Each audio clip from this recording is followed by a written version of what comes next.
接落嚟一齊睇下娛樂快遞啊！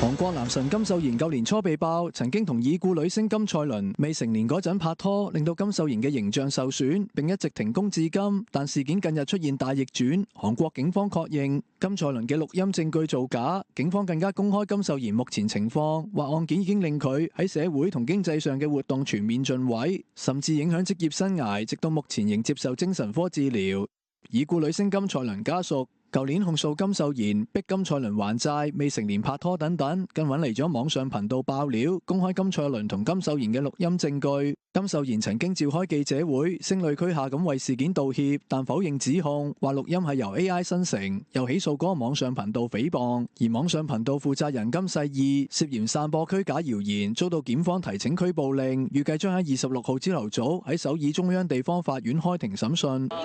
翻嚟香港，藝人譚文軒 Mandy 同盧慧敏 Amy、黃淑蔓 Vienna 盛裝打扮出席開幕典禮。Mandy 同 Vienna 曾經係女子組合 Me and 嘅成員，同屬一間公司嘅佢哋依家各有發展，唔知佢哋會唔會想再合體唱歌，又或者一齊舉行演唱會呢？有機會就一定發展啦，即係戲又可以啦，林老闆唱歌又可以啦，咁想幫林老闆賺多啲金咁啊，梗係最好啦。咁所以想㗎。鳳凰衛視綜合報導。